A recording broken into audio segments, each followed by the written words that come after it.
Donc on est Torah Lamed Vav, on est dans le Pérouche du Rav de Tchérin, qui est page 15 dans la brochure, que vous pouvez télécharger sur le site. Zaïn, le passage Zaïn, c'est la deuxième colonne dans la page 15, le passage Zaïn. Be'inyan mashkatuv sham be'ot he vav. Alors au sujet de ce qui est écrit dans la Torah, dans le passage 5 et 6, qui kmo sheyesh la Torah shne kochot, sam chaim vesam mavet chas v'shalom. De la même manière que dans la Torah, il y a deux forces, c'est-à-dire deux orientations. La Torah, elle est une potion de vie, et elle peut être aussi une potion du contraire, chas v'shalom. Dieu préserve. Kmo ken ba'torah shel hatzadik. La même chose dans la Torah du tzaddik. Yesh adam shenaasa lo neshama chadasha mitgalut haTorah. Il y a des gens qui vont recevoir de la Torah du tzaddik une neshama chadasha, une âme nouvelle. Yesh adam sheu chas v'shalom le'efuch. Et il y a des gens pour qui ça va être le contraire. Kmo shkatuv tzaddikim yilchubam, comme c'est écrit, les tzaddikim ils vont dans les chemins de la Torah, et les poshim ils vont trébucher.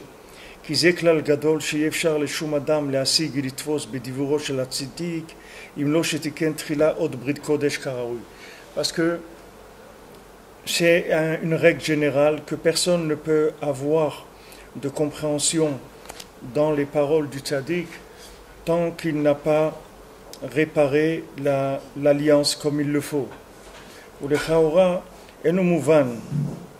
Et alors a priori, dit le Rav de Tchérin, on ne comprend pas. Parce qu'on sait très bien que la plupart des gens, ils n'ont pas tikkun abrit. Qui est-ce qui peut dire qu'il a réparé l'alliance? Beshlemut, de façon parfaite. Bifrat, bimei haneorim.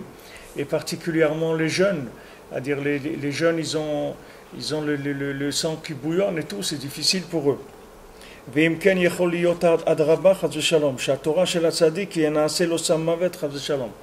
Alors c'est aussi possible que quelqu'un il vienne chez le tzaddik et il s'approche du tzaddik et que la Torah du tzaddik ça devienne pour lui une potion mortelle.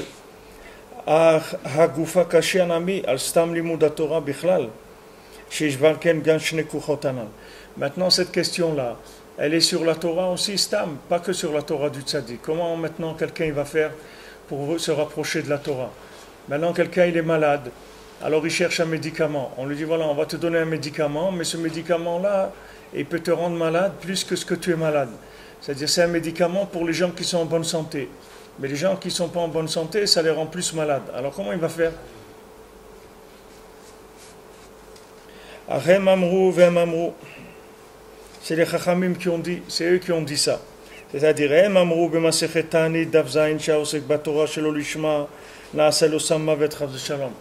quand est-ce que maintenant les chachamim ils ont dit que quelqu'un qui étudie la Torah, ça devient pour lui une potion mortelle? C'est quand il étudie pas pour les Shema, c'est-à-dire les Shem Hashem. Ve'en amrou le'olam yasok adam b'Torah u'mitzvot afilu le'shelo lishma. Ils ont dit aussi que quelqu'un il doit toujours étudier la Torah, même si c'est pas l'ishma, parce que c'est-à-dire même si c'est pas avec pour le nom d'Hachem, parce qu'il va commencer comme ça, pas pour le nom d'Hachem, et après de ça il arrivera à étudier pour le nom d'Hachem. Et là-bas dans la Gemara, les Tosfot ils ont beaucoup examiné ce texte. Mais d'après le pshat, c'est-à-dire l'explication simple, ce qu'on comprend, c'est comme ça.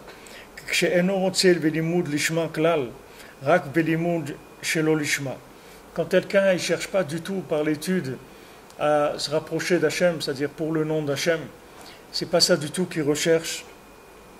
Il recherche d'Afka, pas de se rapprocher d'Hachem par la Torah. Il a d'autres intentions. Daika letiaer ou litkanter, c'est-à-dire il cherche à avoir de l'orgueil ou il cherche à embêter le monde avec sa Torah. Oshelo almenat laasot lekayem klal, ou bien il n'a pas du tout l'intention d'appliquer ce qu'il étudie, c'est-à-dire il a une approche intellectuelle et scientifique de la Torah. אז בוודאי אדרבה, התורה נעשית לו שמה מוות חס ושלום. Alors là, au contraire, la Torah, ça devenir pour lui une potion mortelle. Aval belimud al menat laasot ul kayem. Maintenant, quelqu'un qui cherche à faire, à accomplir la Torah. ויודע שתכלית המצוות לימוד התורה הוא הלימוד לשמה דייקה. Et il sait que le tachlit du limoud de la Torah, c'est-à-dire de la mitzvah d'étudier la Torah, c'est d'étudier les shema, c'est-à-dire les Shem Hashem pour appliquer, pour avancer, pour s'engager, c'est pour ça qu'il étudie. רק מחמד שהוא עדיין אינו במדרגה הזאת, ללמוד בכוונה זכה ונקייה לשמה לבד דייקה. Uniquement maintenant, il n'est pas au niveau d'étudier comme ça. ומתערב בו עדיין גם מחשבות שלא לשמה. Et il y a des pensées qui ne sont pas des pensées correctes, qui viennent le déranger au milieu de son étude. Chez Nikra Rabbi ou Kadome. C'est-à-dire il étudie pour devenir un rabbi ou quelque chose comme ça. Ou Bepnimiut Livavo ou Nichale Tifi Mayazochel Ilmod Lishma Bevar Levav. Et que lui maintenant, dans son cœur, lui, ce qu'il arrangerait, c'est pouvoir étudier de tout cœur avec Hachem. Mais seulement des fois il est dérangé par des choses qui restent à cause du gamma brit, à cause des problèmes d'alliance, il lui reste des mauvaises intentions dans ce qu'il fait. Puisque maintenant toute la perfection, c'est-à-dire l'action parfaite d'étudier la Torah, c'est d'étudier pour le nom d'Hachem. Et il étudie pour faire et pour accomplir. Mais pour l'instant, il a encore des mauvaises pensées qui sont attachées à son étude. Qu'au moins il sent un petit peu que c'est pas tout, comme on dit, ça coule pas tout tellement facile. C'est-à-dire il sent qu'il y a des problèmes quand même. Donc les Chachamim, ils lui ont permis d'étudier chez l'Olishma. C'est-à-dire, il met des conditions. Il dit que maintenant, normalement, quelqu'un qui n'étudie pas l'Ishma, il n'a pas le droit d'étudier. Parce que la Torah, elle va le détruire, elle ne va pas le construire.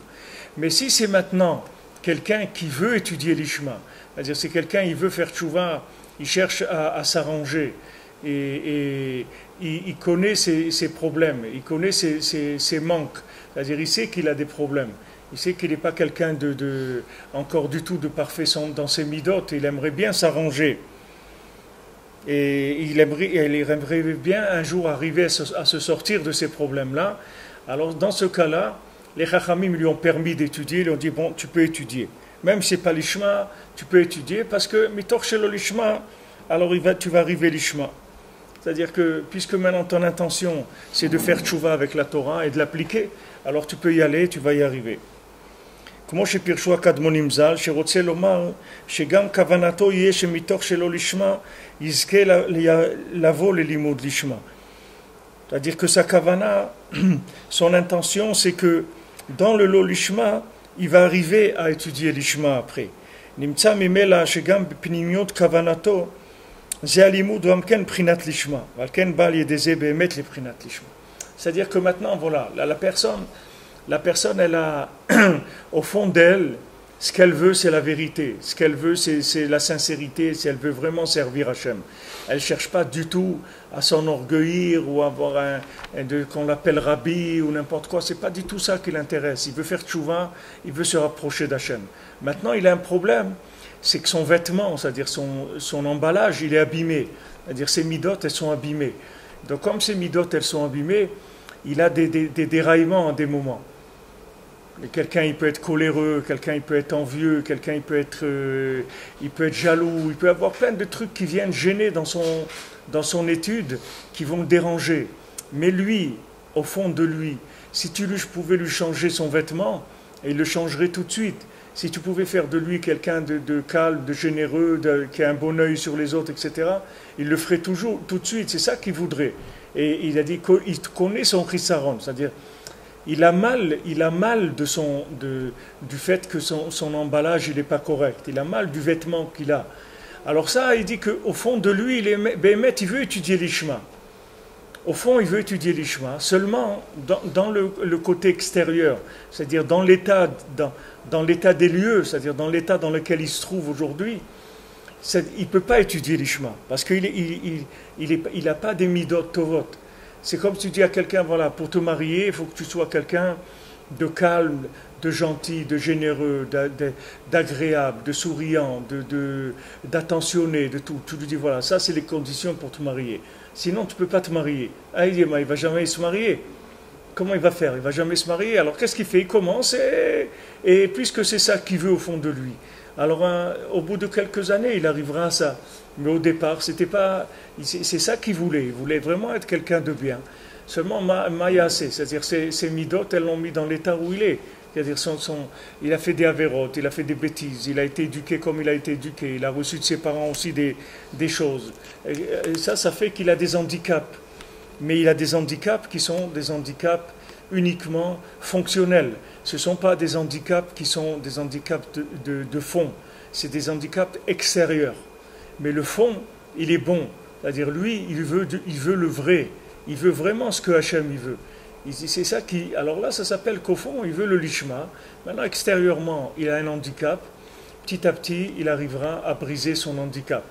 Mais maintenant, si au fond, il a trouvé dans la Torah un moyen de réussite sociale, un moyen de pouvoir venir et embêter les gens avec des discussions, attaquer celui-là, attaquer l'autre quand il parle, etc. Alors celui-là, jamais il va arriver l'ishma. Parce que ce qu'il veut, c'est pas le lishma. C'est pas ce qui l'intéresse, c'est pas le lishma. Ce qui l'intéresse, c'est le pas lishma. Alors, jamais il va découvrir le lishma. Quand quelqu'un il monte en Eretz Israël. Pourquoi il monte en Eretz Israël? Il faut qu'il sache pourquoi. Alors maintenant, s'il monte en Eretz Israël, parce que c'est la terre promise, c'est la terre avec laquelle on peut se connecter à Hachem, c'est une terre où la Torah elle est plus facile à étudier, où il y a plus de profondeur dans la Torah, où il y a Ahavat Israël, où il y a la Kedusha des Tzadikim, la Kedusha d'Eretz Israël, etc. Si c'est ça son intention, même s'il vient maintenant en Eretz Israël et il doit travailler, il doit faire des choses, il doit s'occuper d'une chose et d'une autre, il n'a pas le temps tellement de s'occuper de la Kedusha d'Eretz Israël, ça fait rien, parce que la base de son intention, elle est bonne. Mais si quelqu'un vient en Israël pour une intention qui n'est pas une intention qui a un rapport avec la terre de positive comme la Torah le veut, jamais il va arriver. Et au contraire, la terre, elle va le rejeter, Chas v'Shalom. Rabbeinu il dit Eretz ochelet yoshvea. Rabbeinu dit que la terre d'Eretz Israël, elle mange les habitants.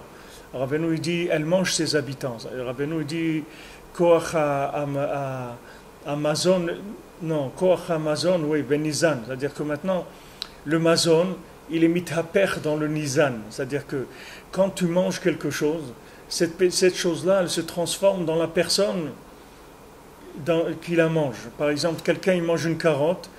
Cette carotte, ça devient de l'être humain. C'est plus une carotte. Une vache, elle mange une salade.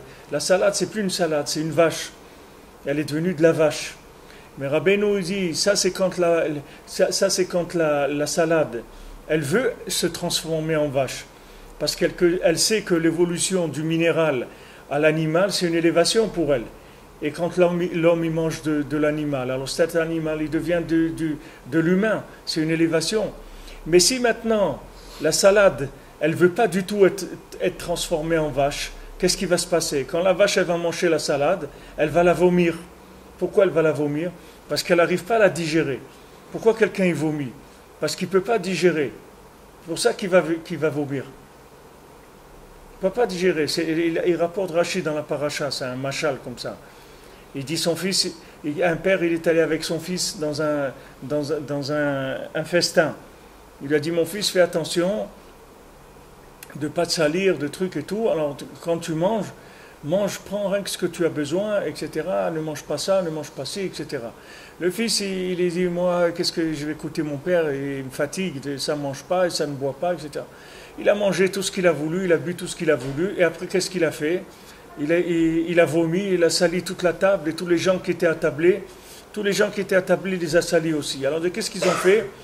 ils l'ont pris par les mains, par le pied, et ils l'ont jeté derrière le palais. Ils l'ont jeté là-bas. Alors Rabbeinu il dit que Eretz Israël, c'est comme ça.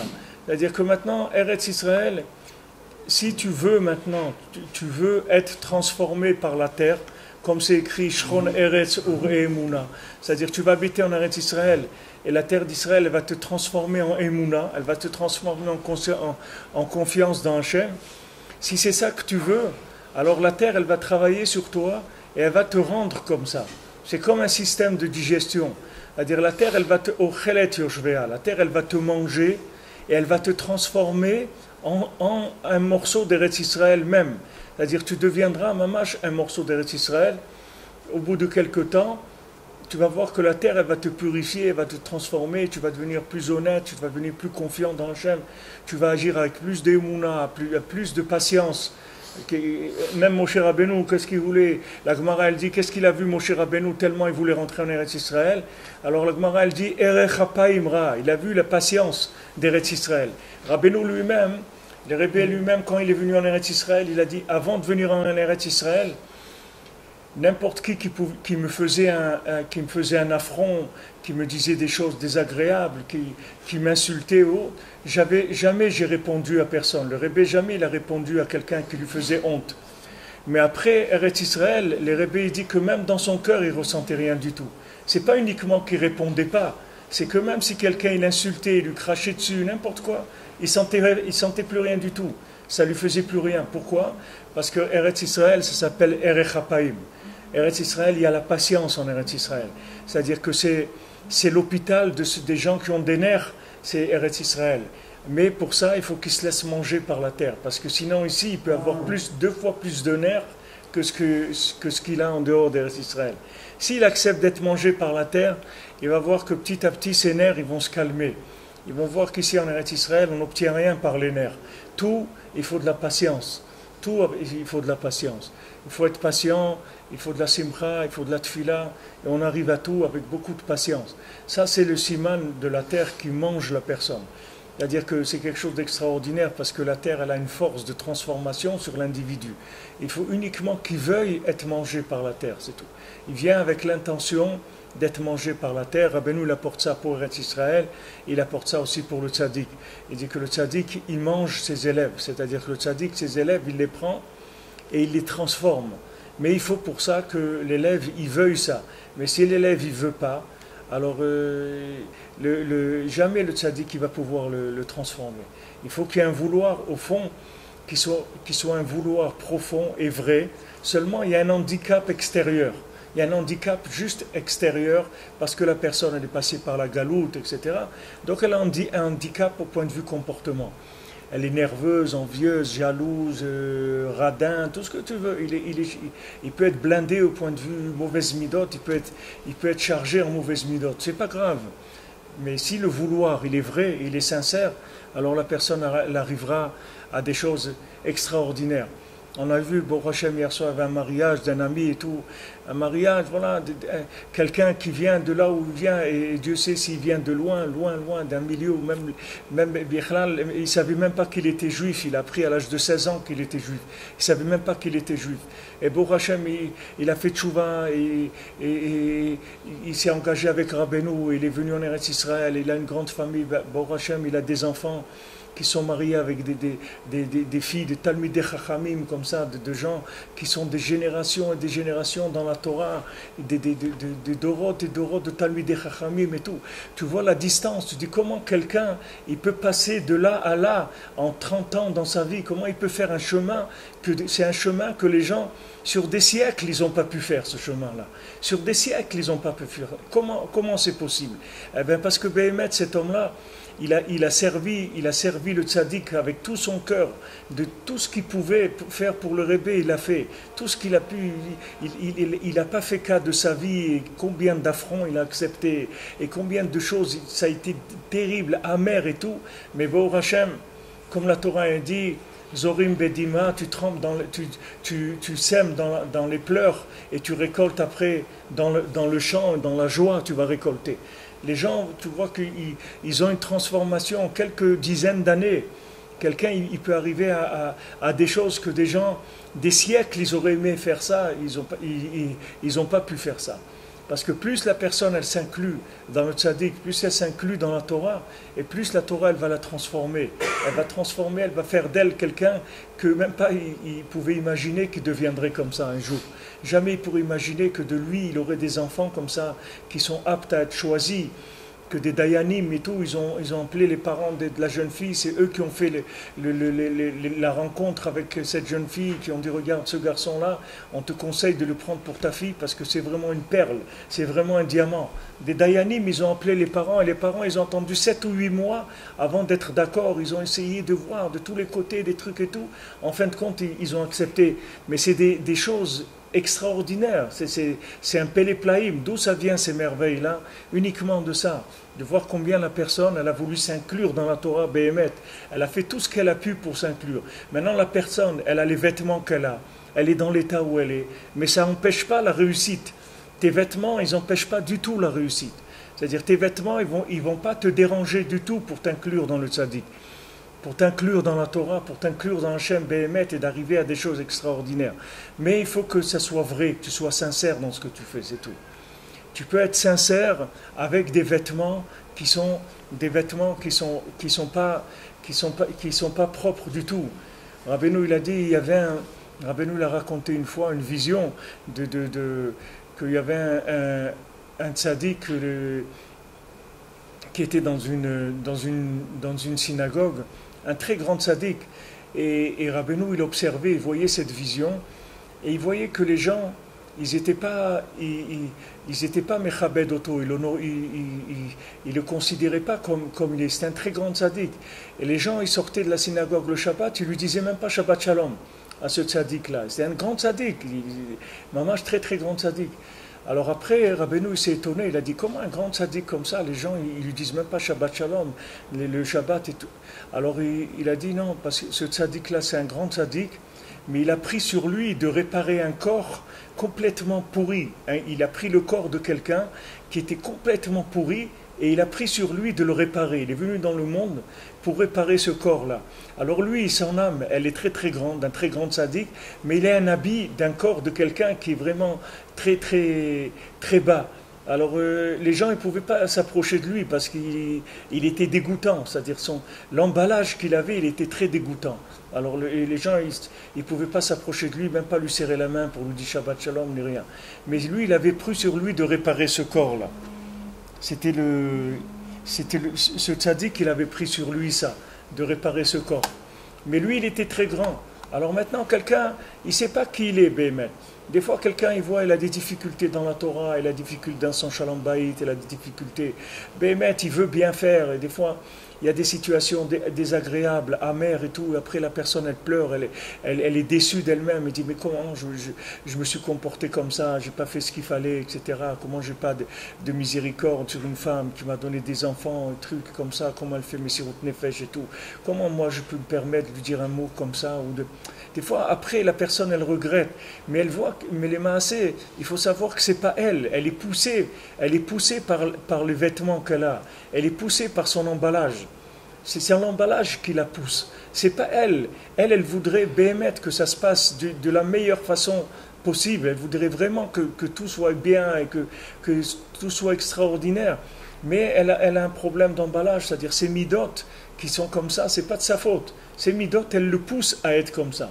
Mais maintenant, s'il continue, et s'il fait les conseils du tzaddik, que Rabbeinu lui donne, Beikar la Hitbodedut, petit à petit, il va voir qu'il va arranger ses midot Béhémet. Il va réparer son emballage. Et après, il va arriver à quelque chose de nifla, une vie nifla méod.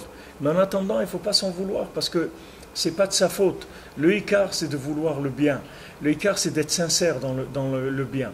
Mais si quelqu'un n'est pas sincère dans sa tchouva, il n'est pas sincère dans le bien, c'est-à-dire que Béhémet, il cherche en même temps à combiner avec ça, etc., alors il faut qu'il sache que ça ne marche pas.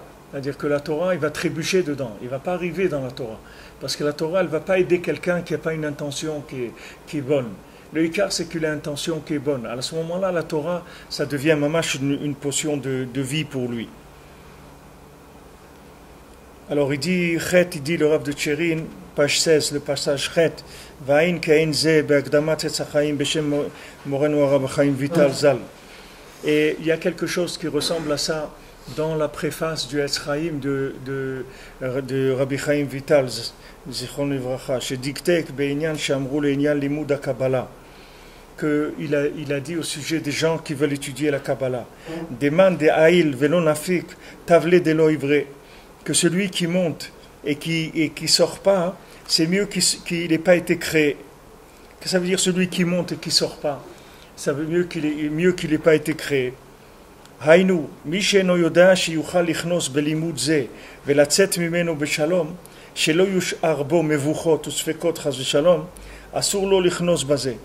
Celui qui sait que celui qui sait ou qui sait pas s'il peut rentrer dans cette étude-là et en sortir Beshalom, c'est-à-dire qu'il ne ramasse pas des choses avec lui qui sont des compréhensions tordues, alors il vaut mieux qu'il ne commence pas. Il vaut mieux qu'il ne commence pas. C'est-à-dire, c'est ça qui a écrit Aïl Venafik. C'est-à-dire celui qui rentre et qui sort. Comme les 4 qui sont rentrés dans le Pardes. C'est-à-dire qu'il n'y a que Rabbi Akiva Nichnas Beshalom, Veyatza Beshalom. C'est-à-dire qu'il est rentré Beshalom, mais Satos ils sont rentrés Beshalom. Mais ils ne sont pas sortis Beshalom. Pourquoi ils ne sont pas sortis Beshalom? Parce qu'ils avaient des mauvaises midot. C'est-à-dire qu'à quelque part, Satan, c'était des grands tzadikim, mais quelque part, il y avait une emprise chez eux de quelque chose, que quand ils sont rentrés dans ce niveau-là, ils ont été complètement détournés par le problème qu'ils avaient en eux, un petit problème. On parle à un niveau très élevé, mais le problème qu'ils ont eu, Elisha ben Abouya, et Acher, et ben Aza, et ben Zoma, ils avaient un problème. Ce problème-là, il les a détruits. Un, il est devenu fou, il est mort, et Acher, il est devenu apikoros, il a quitté la Torah. Il y a peut-être un rapport avec le mauvais Nebuchim dans cette histoire. C'est-à-dire le mauvais Nebuchim qui nous est déconseillé de lire, parce que la personne, quand elle rentre, on ne sait pas comment elle va sortir. Ouais. Est-ce qu'il y a un rapport avec cette c'est-à-dire que c'est un rapport, mais si tu veux, Rabbeinu, il tranche directement en disant que ces questions-là, il y a personne qui peut avoir accès à ces questions-là, avoir des réponses sur ces questions. Donc tout ce que tu verras qui sera écrit sur ces questions-là, laisse tomber parce que c'est dangereux, parce qu'il n'y a pas de réponse. Mais Rabbeinu, ici, on parle des choses qui ont des réponses. Mais seulement, il faut être au niveau de rentrer là-dedans. C'est-à-dire, celui qui est au niveau de rentrer là-dedans, il peut rentrer dans la Kabbalah. Mais il dit, fais attention, que tu sais que tu vas sortir Beshalom. Mais si maintenant tu commences avec la Kabbalah et tu vas finir avec des déviations sur Beikar, les déviations dans la Halacha, on a vu beaucoup de gens qui sont rentrés dans la Kabbalah, ils ont commencé à dévier dans Shulchan Aruch. Alors là, c'est extrêmement dangereux, ça veut dire qu'il n'est pas sorti Beshalom. Ouais. Était le maître de Rabbi Meir, on dit qu'il avait des chansons grecques à l'intérieur de ses poches, donc il avait quand même, il se dirigeait vers des formes frictionnantes qui étaient dangereuses et qui l'ont, bien que ce soit un maître, qui l'ont entraîné à chuter, parce que de nos jours même, on peut voir des maîtres qui chutent. Comment ça se fait qu'ils chutent alors qu'ils sont tout le temps dans la Torah? Peut-être qu'il y a eu des écarts dans des philosophies. Non, mais même si ça arrive par la philosophie, ne parlons pas quand un rabbin et est philosophe en même temps, c'est sûr, il faut se sauver, c'est des dangers publics, c'est-à-dire un bonhomme qui étudie la philosophie ou les trucs, les religions et tout, en même temps il étudie la Torah et tout, il ne faut pas t'approcher de lui, c'est des gens extrêmement dangereux. Mais maintenant, sans aller jusque dans des choses comme ça, Pachout, un Ben Adam qui a du Kaas, qui a de la Sin'a, qui a de la Tavat Mamon, tout ça, c'est un homme malade dans ses midot. C'est la même chose. C'est-à-dire qu'il n'a pas le droit d'accès à certaines choses. Il ne peut pas avoir accès à certaines choses. Parce qu'il ne va pas sortir Beshalom. Parce que ces midot, elles vont lui tourner l'interprétation des choses. Parce que c'est trop fort pour lui. Donc il faut qu'il travaille sur des choses qui sont plus à son niveau. De manière que, même avec ses mauvaises midot et tout, il puisse quand même rester dans des choses qui sont simples. Le Icar, c'est de travailler sur de la matière qui est déjà prête à l'emploi, c'est tout. C'est ça le Icar. Cet exemple de ces cas qui sont montés au Pardes, ça vient nous enseigner à nous, à à nous, parce que c'est un enseignement qui s'adresse directement à nous, on vient nous enseigner le danger qui n'est pas petit de se diriger vers des formes sonores, vers des choses, des littératures grecques, de la philosophie. Mais ça c'est sûr. Même de la musique. Mais ça c'est sûr. La musique, elle peut complètement dévier le bonhomme. Bien sûr, ça c'est sûr, ça c'est vadaï. Je te dis, c'est sûr que celui qui est avec la philosophie, de choses comme ça, c'est sûr qu'il n'a pas accès à la Torah. Ça c'est vadaï. Ça c'est dire, c'est sûr, c'est dangereux. C'est des véhicules, la musique c'est un véhicule, la philosophie. Tout, mais même quelqu'un qui n'est pas là-dedans, ce que je veux te dire, c'est que même quelqu'un qui n'est pas à ce niveau-là de philosophie, etc. Stam Ben Adam, qui a des mauvaises midotes, alors il a un problème. D'ailleurs, le Rambam, quand il dit que tu n'as pas le droit d'enseigner la Torah à quelqu'un qui a de mauvaises midotes, il te dit à moins que la personne il soit tam, ça soit un tam. Il vient et te dit, regarde, moi je veux savoir ce qu'il faut faire, dis-moi ce qu'il y a à faire, c'est tout. Alors si d'ici quelqu'un il vient, tu vois qu'il a des mauvaises midotes, mais il te dit, moi je veux juste que tu me renseignes, qu'est-ce qu'il voudrait Hachem que je fasse? Alors tu lui dis, voilà, tu prends le Kitsur Shulchan Aruch, tu lui donnes, tu lui dis, voilà ce que Hachem il voudrait que tu fasses. Alors lui, il n'y a pas de problème, il peut étudier la Torah. Parce que lui, ce qu'il cherche, c'est juste quoi faire. Lui, il ne cherche pas de la philosophie dans la Torah. Il ne veut rien comprendre, lui. Il ne cherche pas à comprendre, il veut faire. Alors lui, il peut avoir accès à la Torah, même avec des mauvaises midotes. Quand Rabbeinu, ils lui ont dit, Rabbi Nathan, ils lui ont dit, c'est quoi les minagim de Breslev?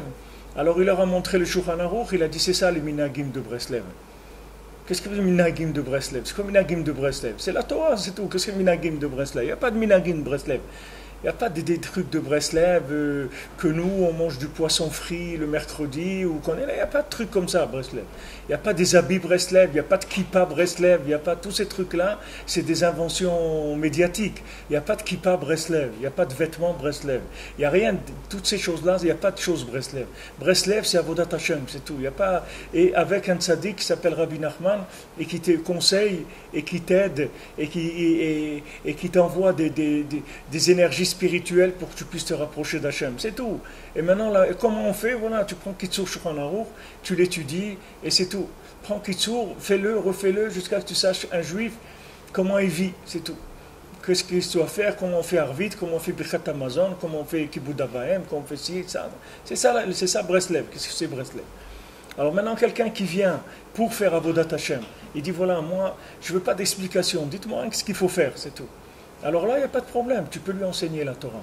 Mais quelqu'un qui vient et commence à pilpouler, à réfléchir, à dire mais moi, je ne suis pas d'accord sur ce qu'il dit Rabbi Nachman dans ça. Il dit mais qui tu es, Bichlal? Ne sois pas d'accord, reste là où tu es. Ne sois pas d'accord. Continue à ne pas être d'accord. On n'a pas besoin de toi, Bichlal. Qu'est-ce qu'on a besoin de ton avis, ni de ce que tu penses? Non, on n'a pas besoin de penseurs. Non, on a besoin, non, des gens qui faisons des briques et du ciment. On n'a pas besoin on n'a pas besoin de philosophie. Nous, on est des travailleurs, c'est tout. Nous, on a une méthode de travail, on travaille, c'est tout. Le reste, ça ne nous intéresse pas. Maintenant, c'est sûr que de la philosophie, tous ces batailles, ça nous aime. Mais même dans la Torah elle-même, même tu prends quelqu'un qui n'est pas un philosophe, quelqu'un qui est un Ben Adam Pachout, pas un philosophe.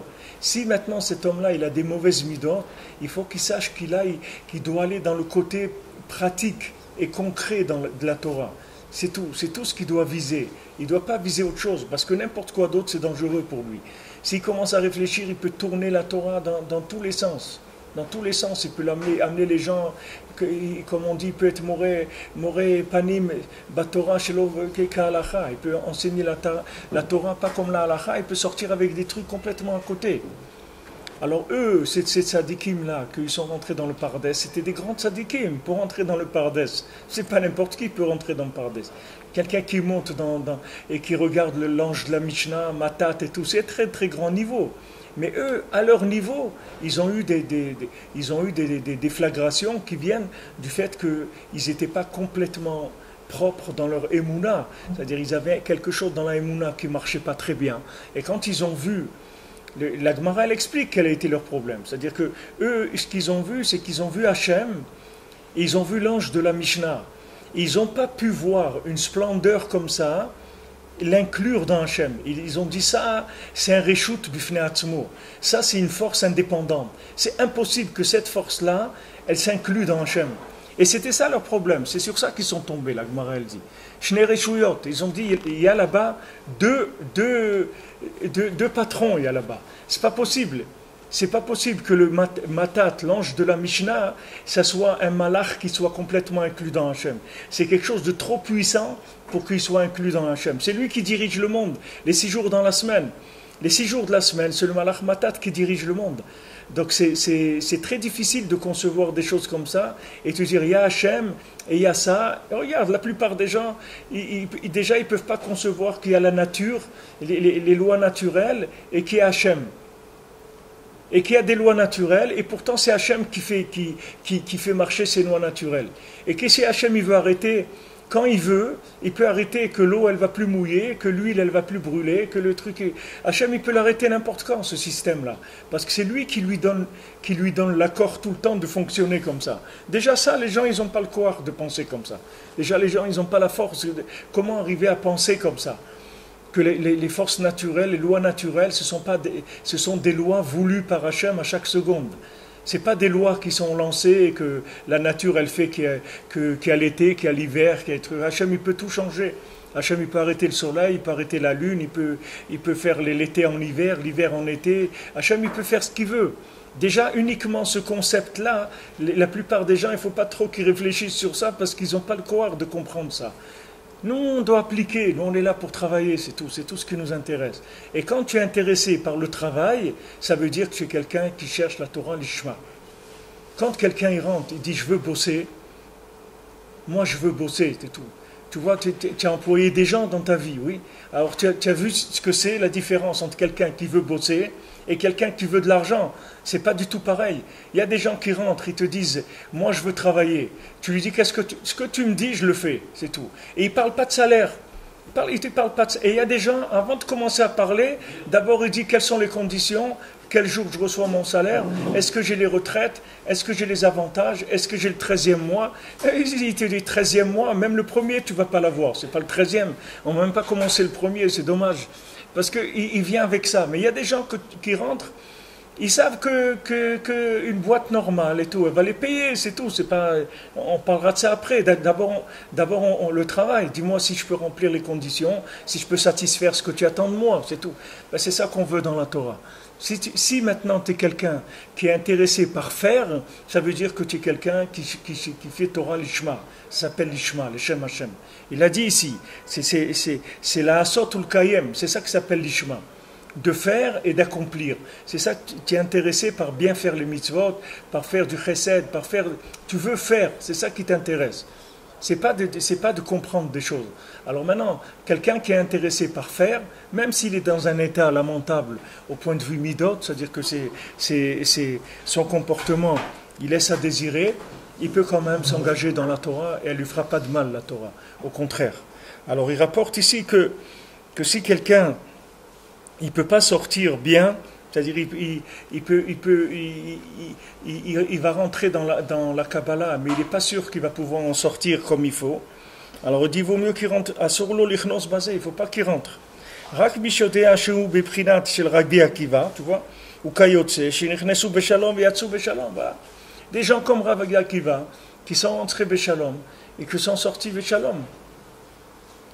Les gens, ils croient à des choses, mais c'est pas parce que tu imagines que ça va se faire. Il y a des publicités comme ça, il dit vous l'avez imaginé, nous on l'a fait, d'accord? Mais c'est pas tout ce que tu imagines qui va se faire dans le monde. Tu peux imaginer des choses, elles vont jamais se faire. Et pourtant tu les as imaginées, mais elles vont jamais se faire. Parce qu'elles ne peuvent pas se faire. C'est pas parce que tu l'imagines que la chose elle va être ce que tu as imaginé. Une fois il y a un élève de Rabbeinu qui était un tzaddik, il a demandé à Rabbeinu, je veux voir un mort. C'est-à-dire, je veux voir quelqu'un qui est déjà mort, je veux voir à quoi ça ressemble, quelqu'un qui est déjà mort, je veux voir son apparence spirituelle, etc. Rabbeinu lui a dit, tu vas avoir très peur. Si je te montre un mort, tu vas avoir très peur. Et lui, il a dit, non, je suis prêt. C'était un tzaddik, c'était un Oved Hashem, c'est pas quelqu'un, il est venu comme ça avec de la curiosité, stam. Et Mistama, il pensait que ça allait l'aider pour avancer dans Vodat Hashem. Il a dit, je veux voir un mort. Et Rabbeinu, il lui a dit, je te dis, tu vas avoir très peur. Et lui, il a dit, non, non, je suis prêt et tout. Alors Rabbeinu lui a montré un mort. Dès qu'il a vu, il s'est évanoui et truc et tout. Après, il était complètement affolé pendant des jours, etc. Il a paniqué complètement. Pourquoi? Lui, il imaginait qu'il pouvait voir ça. Parce que lui, dans son imagination, il imaginait qu'est-ce que c'est de voir un mort. Et comment lui, il allait y réagir quand il allait voir. Mais les maasés, c'est pas du tout ce que tu imagines. C'est-à-dire, il y a des choses que toi, tu les imagines, elles sont pas comme ça. Alors, on va pas te les donner. C'est parce que c'est pour pas te faire de mal, c'est tout. C'est pas pour. On va pas te les donner parce que tu es pas au niveau. Toi, tu dois travailler. Tu dois t'intéresser par le travail, c'est tout. Tu dois travailler dans Avodat Hashem. Tu as un moment.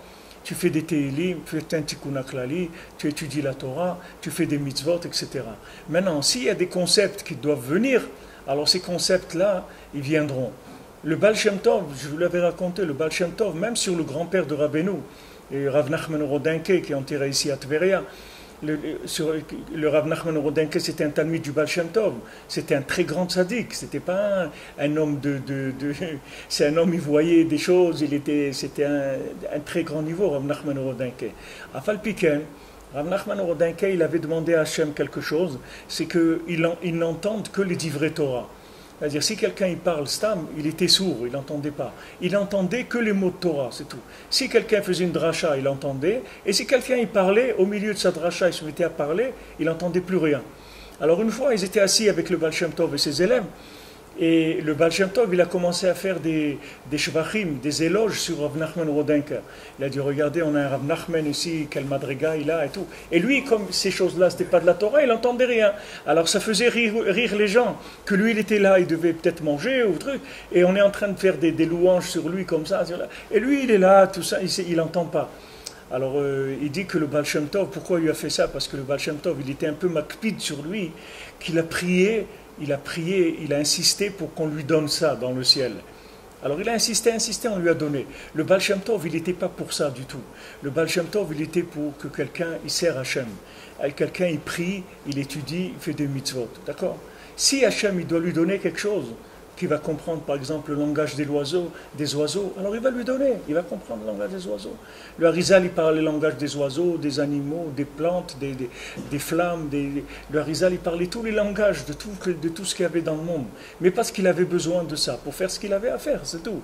Mais c'est pas quelqu'un qui vient et commence à demander à Hachem, donne-moi ça, donne-moi ça, donne-moi ça. Qui est-ce qui sait comment il va être une fois qu'il va avoir cette chose-là?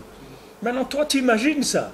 Mais tu ne sais pas comment tu vas être. Il y a des gens qui prient pour la richesse, pour être riche. Mais il ne sait pas comment il va être s'il devient riche. Il ne sait pas du tout comment il va réagir puisqu'il n'a jamais été. Donc il vaut mieux travailler, c'est tout. Tu travailles, tu as du temps, tu étudies, tu fais des mitzvot, tzedaka, ça, et tfila, l'écouter tfila, tehilim, tikkun HaKlali, Halacha, Gemara, Mishnah. Ce que tu peux étudier, étudie, c'est tout. Mais fais, c'est tout, rien que fais. T'occupe pas du reste. Rien que fais, c'est tout. En faisant, tout va venir.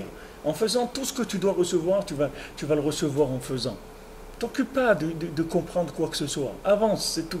Le reste, c'est pas important. Mets ton réveil, lève-toi pour Hatzot, tu peux pas après, essaye avant Tachachar, tu peux pas le net, tu peux pas le net à 7h, tu peux pas 7h, 8h. Fais, c'est tout, fais, rien que fais, c'est tout. T'occupe pas, ne perds pas ton temps. Rien que ne perds pas ton temps des bêtises, c'est tout. Fais. Dès que tu as un moment, fais le bien, c'est tout. Le reste, t'occupe pas. T'en occupe pas. Mais c'est des gens qui veulent rentrer dans des compréhensions de Torah sur des sujets qui sont extrêmement fins et que des gens, ils n'ont pas des bonnes midotes, mais ils peuvent aller complètement à côté. Ils peuvent arriver, mamash, complètement à côté de la plaque. Alors, ce qu'il dit ici,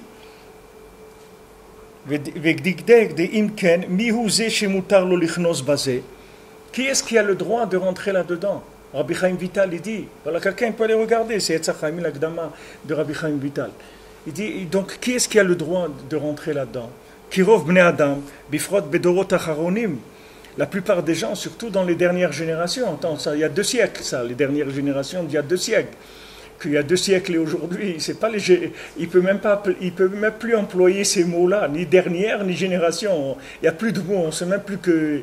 Il faut dire YouTube, c'est tout. Tu répètes à chaque fois que quelqu'un y parle, tu dis YouTube, c'est tout. Il n'y a pas d'autres mots, il n'y a rien à dire, c'est tout. Ni dernière, ni génération, ni Gveta Demshira, rien. Tu dis YouTube, c'est tout, ça suffit. Ça inclut tout. Tu n'as plus besoin de parler.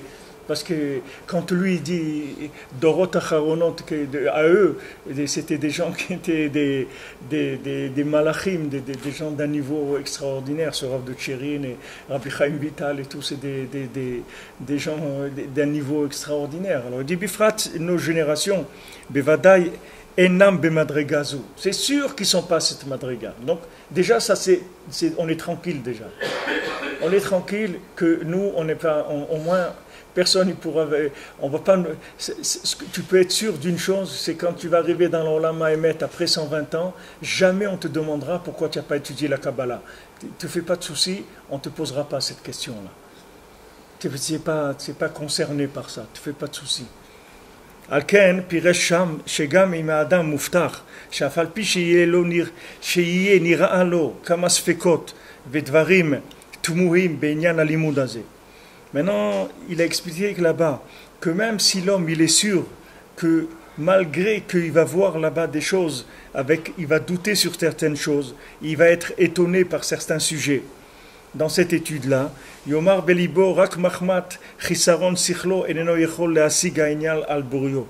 Il doit dire dans son cœur, c'est uniquement parce que mon esprit il est diminué que je ne peux pas comprendre ces choses-là comme il faut. Velo Chaz Veshalom Bedavar Azev Atzmo Yeshbo Shum Pikpuk. Il doit toujours retourner la chose sur lui, jamais dire que sur ce sujet-là il y a un doute quelconque. Tu comprends? Il y a des gens, ils viennent. Ils sont agressifs, ils sont agressifs, ils sont audacieux par rapport à la Torah. Ils viennent, ils posent des questions sur les tzadikim, ils posent des questions sur la Torah. Mais il te dit ici, si au moins la personne, elle fait comme l'Agma elle dit, elle fait dépendre son moum de lui-même, pas d'autre chose. C'est-à-dire, il dit, c'est pas qu'il y a une question, cette chose-là, elle n'a pas de question, c'est moi qui ai une question. Quand on demande, on dit voilà maintenant, les Tosfot, les Balei Tosfot, ils avaient des questions sur Rashi. Balei Tosfot, ils avaient des questions, ils ont écrit Tosfot sur Rashi pour poser des questions sur Rashi. Mais les gens ils demandent, est-ce que lui, Rashi, il avait les questions de Tosfot? Est-ce que lui connaissait ces questions de Tosfot? Mais c'est Vadaï que Rashi, il a inclus les questions des Tosfot. C'est Vadaï. C'est parce que les Tosfot, c'est pas des Tosfot, ils sont pas au niveau de Rashi qu'ils ont des questions. Mais Rashi, il n'avait pas de questions sur ce que lui, il a dit. C'est-à-dire que eux, toutes les questions qu'ils ont, c'est parce qu'ils sont des Balei Tosfot. C'est pour ça qu'ils ont des questions. Mais s'ils étaient Rashi, ils n'auraient pas eu de questions. C'est-à-dire, qu'est-ce que Rashi connaissait ces choses-là? Mais c'est Vadaï qui connaissait ces choses-là. Tu crois qu'eux, ils ont vu des choses que lui, il n'a pas vues? C'est sûr que lui, il a vu ce qu'eux, ils ont vu. Alors maintenant, quand quelqu'un il vient, il se met à étudier la Torah, et il commence à avoir des questions sur les tzadikim. Tu vois, des gens, ils parlent sur les tzadikim, mamach. Des gens de Belleville, comme ça, ils sont venus, ils ont fait tchouvaï, et ils ont des questions sur des tzadikim. Et ils te posent des questions. Et tu dis, non, mais moi, je ne suis pas d'accord, hein, quand tel Rav, il dit ça. Mais qu'est-ce que dire que tu n'es pas d'accord? Mais de quoi tu parles, Bichlal? Qui est-ce qui... C'est comme quelqu'un, tu le fais rentrer dans les trucs, les centres, les laboratoires de la NASA ou des trucs comme ça, il rentre, il dit non, moi, il y a quelque chose qui. Hein? Voilà, il dit moi, j'aime pas les boutons là, bleus comme ça et tout, il faut changer ce truc-là. Sûrement, c'est ça qui vous manque. Hein? Voilà, ils ont dû faire une erreur, ils ont rien compris. Mais de quoi tu parles, Bichlal? Tu n'as pas honte de poser des questions? Mais aie honte au moins. Aie honte de ta bêtise au moins, aie honte. La moindre des choses qu'on te demande ça, au moins, aie honte de venir poser des questions. C'est la moindre des choses qu'on peut te demander. De quoi tu parles, Bichlal? Alors il te dit ici, il dit que maintenant, s'il fait dépendre la question du fait que lui, il n'est pas au niveau. C'est ça le problème des Meraglim. C'était ça le problème des Meraglim. Pourquoi? Maintenant, tu vois les Meraglim, le Zohar, il ne donne pas les explications comme les autres. Tu sais, le Zohar, qu'est-ce qu'il dit sur les Meraglim? Il dit, tu sais pourquoi les Meraglim, les explorateurs, ils n'ont pas voulu rentrer en Eretz Israël et laisser rentrer le peuple en Eretz Israël? Parce qu'ils savaient que s'ils rentreraient en Eretz Israël, ils ne seraient plus appelés Rabbi. C'est pour ça qu'ils n'ont pas voulu rentrer en Eretz Israël. Ça, c'est le Zohar qui donne l'explication. Maintenant, dans le Niglé, quand tu abordes le problème des Meraglim, tu vois qu'on va te dire que les Meraglim, ils ont voulu explorer Eretz Israël, etc. Et ils n'ont pas compris ils n'ont pas compris. Mais les Maasé, tu vois d'après ce qu'il te dit ici, c'était ça, pourquoi ils n'ont pas compris? Parce que eux, ils avaient peur qu'en Eretz, ils perdent le nom de Rabbi. C'est ça qui a fait qu'ils n'ont pas compris. Donc maintenant, toutes les questions qu'ils ont les gens sur Rabbi Nachman, c'est parce qu'ils ont peur qu'ils vont rentrer chez Rabbi Nachman. Et Rabbi Nachman, il va les asseoir à la maternelle, tu comprends? Il va leur dire, toi, tu t'assois à la maternelle, tu prends un petit sac, demain tu viens avec un sandwich et une petite bouteille de limonade, parce que tu vas commenter, on va t'apprendre la lèvre bête. Il va dire, comment moi, un admour, un rab, un truc, je connais toute la Torah et tout, qu'est-ce que tu me dis une chose comme ça? Alors le fait que maintenant la personne, elle a cette approche-là de la Torah, c'est ça qui va faire qu'il va se tromper quand il va étudier la Torah. C'est ça qui va faire qu'il va rentrer en Eretz Israël, qu'il va voir que des géants, des trucs, et ça. Et d'ailleurs, c'est pour ça qu'eux, ils ont dit Eretz Ochelet Yoshvea. C'est eux qui ont dit ça. C'est les Meraglim qui ont dit Eretz Ochelet et Yoshvea. Ils ont dit c'est une terre qui mange ses habitants. Ça veut dire quoi? Nous, on n'est pas intéressés à être mangés par la terre. Pourquoi? Parce que nous, on a des rabbanim, on est des admourim, on est des rabbis. Combien de gens ils m'ont dit qu'ils ont demandé à des rabbins en France s'ils doivent monter en Israël? Ils leur ont dit non, qu'est-ce que vous allez faire là-bas? Restez ici, vous êtes très bien et tout. Peut-être maintenant ils ne peuvent plus tellement dire ça parce que ça commence à chauffer un peu. Mais en tout cas, quand c'était calme, il y a beaucoup de rabbins qui empêchaient les gens de monter en Israël. Pourquoi? Parce que comme les Meraglim, c'est la même chose. Quelle est l'approche des Meraglim? C'est que la personne, elle a peur de perdre sa place si elle vient en Israël. C'est-à-dire ce qu'elle cherche, c'est une place dans la Torah. Avoir une place dans la Torah. Et si on lui enlève cette place, elle va laisser la Torah. La Torah, ça ne l'intéresse plus. Alors eux, c'est ça qui a fait que leur vision des choses, elle a été erronée. Mais Hachem, il t'a dit, c'est une terre où le lait, le miel, une terre où il y a des rivières, une terre qui est magnifique. On a vu dans la paracha, que Mitzrayim, c'est le plus bel endroit du monde, Mitzrayim. Il y a un endroit qui s'appelle Tsoa, en Mitzrayim, c'est l'endroit le plus beau du monde, le plus fertile, le plus vert. C'est un endroit magnifique. La Torah, elle te dit, tu vois, Hebron, c'est 7 fois plus beau que cet endroit d'Égypte. Et il dit, qu'est-ce que c'est Hebron? Hebron, c'est les restes d'Israël. C'est pour ça qu'ils en ont fait un cimetière pour les Havot. Parce que Hebron, c'est le dernier endroit d'Israël. Ça s'appelle Psolet Eretz Israël, Hebron. Maintenant, toute Eretz Israël, elle est 7 fois plus belle que Hebron. Que le Hebron, c'est 7 fois plus beau que l'Égypte. Alors regarde comment c'est beau Eretz Israël. Maintenant, quelqu'un ne voit pas. Mais c'est parce que ses yeux ne voient pas. Comme je vous ai dit de Rav Chaiki, quand la personne elle lui a dit dans la yeshiva ça sent mauvais, il dit non, la yeshiva elle sent bon, mais dans ton nez ça pue. C'est dans ton nez que ça pue. Si tu as compris que c'est dans ton nez que ça pue, alors tu vas dire Bezrat Hashem, un jour ça puera plus, je vais sentir les beaux parfums du monde. Pour l'instant, j'arrive pas à avoir accès à ces parfums-là. Mais c'est ce que te dit ici Rabbi Chaim Vital. Si tu sais au moins que tu as l'humilité de faire dépendre les questions de ta bêtise, et pas du texte, Chas v'Shalom, alors à ce moment-là, tu peux rentrer dans l'étude. Vas-y, rentre. Parce que chaque fois que tu vas avoir une question, tu vas dire « Pardon Hachem, je suis un idiot, c'est pour ça que j'ai une question. » Allez, je continue. Pour ça, Rabbeinu te dit, quand il y a une question, ne reste pas là-bas. Ne reste pas dans la question. Marque là-bas que tu n'as pas compris et continue, c'est tout. Ne reste pas, parce que cette question, elle n'existe pas. Cette question, c'est une question de tes fantasmes, c'est tout. Mais elle n'existe pas, il n'y a pas de question. Avance, avance. Et tu vas voir que quand tu vas avancer, Rabbeinu dit, au début, la première fois que tu vas faire un livre, tu vas marquer beaucoup, tu verras qu'il y aura beaucoup de petites marques où tu n'as pas compris. La deuxième fois que tu vas faire, tu vas avoir moins de marques. La troisième fois encore moins, et un jour, Bezrat Hashem t'arrivera, tu n'auras aucune question sur ce que tu étudies. Les gens, alors qu'il y a des établissements d'études de Torah, que tout le but, c'est d'arriver à avoir une question. Si tu n'as pas de question, tu es un idiot. C'est-à-dire, le gars, il faut qu'il étudie des heures pour trouver une question. Et après, il rentre. Alors, les questions, là. Alors, moi, j'ai 3 questions. Moi, j'en ai 10. Waouh, il a dit. Mais il ne sait pas que ça, c'est la preuve de sa bêtise, les questions. C'est complètement à l'envers. Regardez dans quel monde on est. C'est-à-dire, les gens qui ont des questions, c'est des gens intelligents. Mais au contraire, c'est des gens bêtes, les gens qui ont des questions. Parce que ça veut dire que quand le liquide, il circule, il se bloque à un endroit. Le gars, il a un problème. C'est pas la Torah. La Torah, tes questions, mais qu'est-ce qu'on a à faire de tes questions? Béhémet, tes questions, jette-les à la poubelle, qu'on n'en a rien à faire de tes questions. Vraiment rien à faire de tes questions. Viens maintenant et commence à étudier la Torah et à aimer la Torah et à faire tchouva. Qu'est-ce qu'on a besoin de tes questions? On ne va rien nous arranger du tout. Et on ne va pas répondre à tes questions. Ça ne nous intéresse pas. On ne veut même pas savoir qu'elles existent, tes questions. Alors il te dit ça, Rabbi Chaim Vital, c'est au moins, tu as l'humilité que quand il y a une question, tu la fais dépendre de ta bêtise, alors tu peux rentrer dans l'étude de la Kabbalah, les Maaseh, dans toute l'étude que tu veux, tu peux rentrer. C'est un passeport qui te donne, c'est-à-dire c'est un signe qui te donne si tu peux rentrer dans la Torah. Si tu es capable de rentrer dans la Torah et d'accepter d'avoir des questions sans que ça soit, en sachant que ce n'est pas des vraies questions, vas-y, avance, pas de problème. Mais si tu te prends au sérieux quand tu as une question, alors il faut te sauver parce que c'est dangereux pour toi. Si tu prends tes questions au sérieux, alors c'est très très dangereux.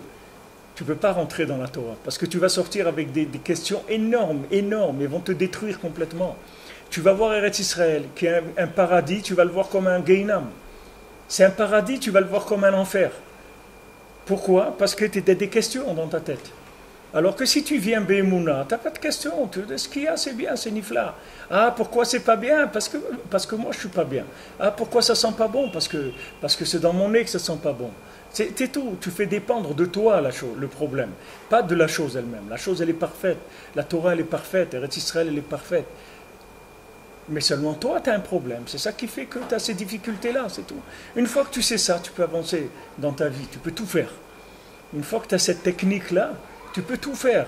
Si c'est vrai, tu sais, fais dépendre qu'on dit, tu fais talouer le moum en toi, c'est-à-dire le problème, tu le fais dépendre de toi, l'handicap, tu le fais dépendre de toi, ça y est, tu peux y aller, il n'y a pas de problème, tu n'arriveras rien de mal.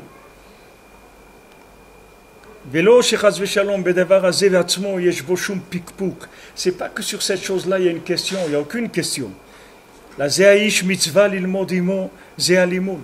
Cet homme-là, c'est une mitzvah pour lui qu'il étudie cette chose-là. Chez mitorkach mitor shelo lishma balishma. Et lui, il n'est pas lishma maintenant. Ça veut dire qu'il a des questions. Mais après, il n'aura plus de questions. Il n'aura plus de questions parce que ces questions, elles venaient juste de ses midot à lui, de trucs. Ces questions, elles disparaissent. Ve'en isur ela lemin shelo koach la'amod be'echal hamelech. Et il n'y a aucun issour. Et là, il n'y a que quelqu'un qui n'a pas le koach de tenir dans le palais du roi et qui va en arriver à de la kfira avec ça. C'est-à-dire quelqu'un, il va rentrer dans le palais du roi. Il va sentir tellement de questions par rapport à sa petitesse à lui. Sa petitesse à lui, elle va lui donner beaucoup de questions. C'est-à-dire son ignorance, elle va lui amener beaucoup de questions. Alors s'il sent qu'il ne peut pas tenir au moment de ces questions-là, qu'il peut pas, c'est pas que Rabbi Akiva, il n'a pas eu de questions. Rabbi Akiva aussi, il a eu des questions. Mais seulement Rabbi Akiva, la question ne l'a pas dérangé. Il l'a mis de côté. Il a dit, c'est pas une question. Ici, on se trouve dans des mondes supérieurs. Ici, il y a beaucoup de questions. Nous, on ne fait pas partie d'ici, on ne peut pas comprendre ce qui se passe ici. Donc allez, on continue, c'est tout. C'est pas que Rabbi Akiva, il peut te répondre à la question. Il ne peut pas te répondre. Mais seulement la question à lui, elle n'a pas déstabilisé, c'est tout. C'était pas une vraie question.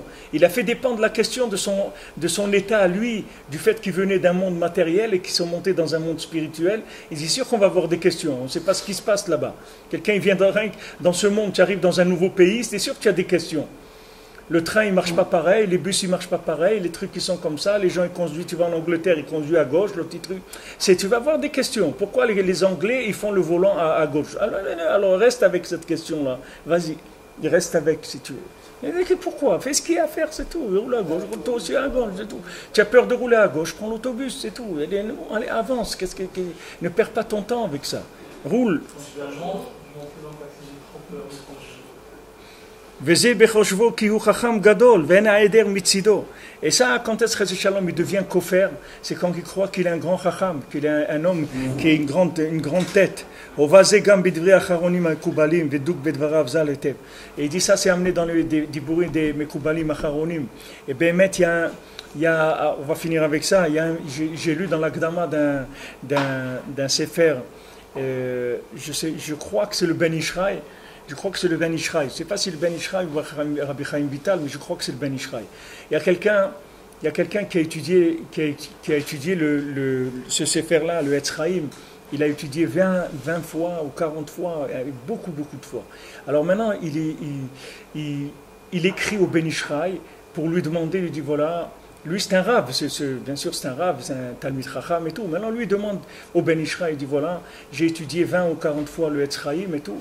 Maintenant je suis baki, j'ai bien compris et tout. Je voudrais enseigner le Etzraïm aux gens. Et qu'est-ce que vous me conseillez? Alors le Ben Ishraï, il lui répond comme ça. Il dit Chas v'shalom, je ne veux pas te casser. Il dit, je ne te dis pas ça pour te casser. Mais tant que tu croiras que tu as compris quelque chose au Etzraïm, Chas v'shalom, que tu l'enseignes à qui que ce soit. Continue à étudier. Le jour où tu seras sûr que tu ne comprends rien du tout, tu commences à enseigner. Comme ça, il lui répond. Regarde ce que c'est une réponse comme ça. Rien que pour entendre une réponse comme ça, déjà il faut des kélim, parce que quelqu'un, rien qu'il entend ça, il peut devenir fou d'une réponse comme ça. Il dit c'est quoi? Il dit c'est quoi? Je veux enseigner, tu veux enseigner le jour où tu seras sûr vraiment que tu comprends rien, alors ce jour-là tu peux enseigner la Kabbalah. Il dit tu vois moi, je comprends rien du tout, je suis sûr que je sais rien, donc j'ai pas de problème, je peux enseigner aux gens. Comme ça, il lui dit, il lui écrit dans la Sheila de la Tchouva, le Ben Ishraï. Je crois que c'est le Ben Ishraï. Presque sûr que c'est le Ben Ishraï. Hein? Comment ça peut être une réponse? Comment on peut l'apercevoir? Quelqu'un qui écrit, je comprends rien, alors je peux enseigner. Alors ça n'a pas les clés pour enseigner si tu comprends rien. Alors comment tu peux te permettre d'enseigner si tu comprends rien? C'est antagoniste comme réponse. Non, mais cette question-là, elle vient de ça. Cette question que tu dis là, ça vient de ça. C'est l'illustration de ça. Parce qu'il y a une approche de la Torah où tu comprends rien. Ça ne veut pas dire que tu sais rien, mais tu comprends rien. Tu comprends rien. C'est-à-dire tu véhicules des choses. Tu véhicules des choses, mais tu ne les maîtrises pas. Tu n'as pas une approche.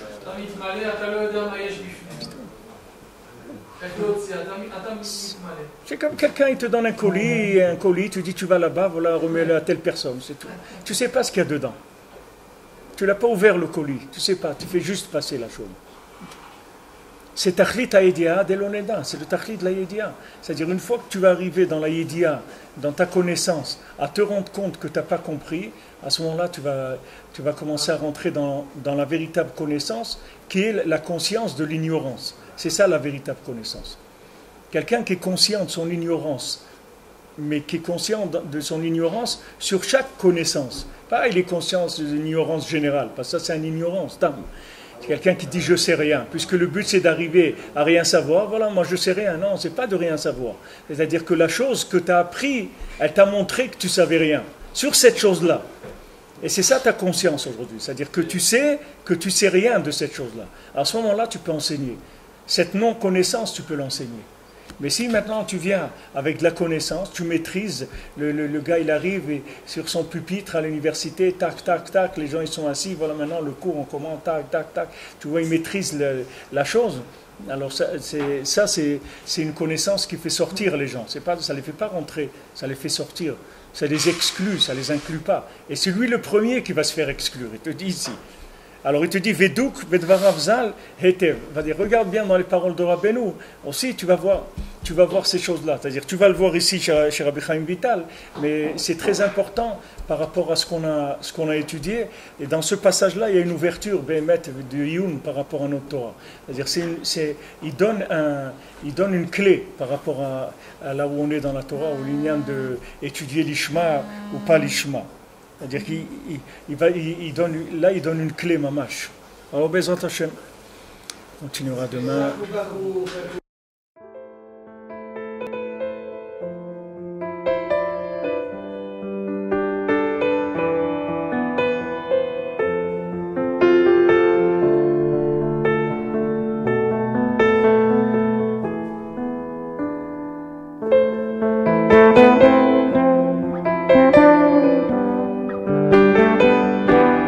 Thank you.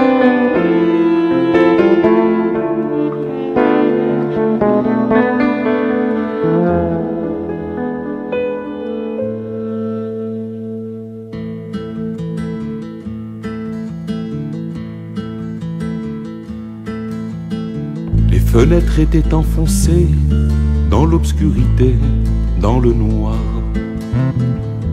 Une lueur s'est allumée et avec elle un peu d'espoir. Alors qu'il faisait nuit encore et que le vent soufflait mauvais, sur une arpadicorde, le chant nouveau s'est élevé. L'exil est bientôt fini, tenez bon jusqu'au matin. Vous avez traversé la nuit avec un simple refrain. Votre lumière s'est éveillée en entendant mes accords. Frères et sœurs, tenez encore, le soleil ne va pas tarder. Ce chant nouveau miraculeux, je vais vous le dire.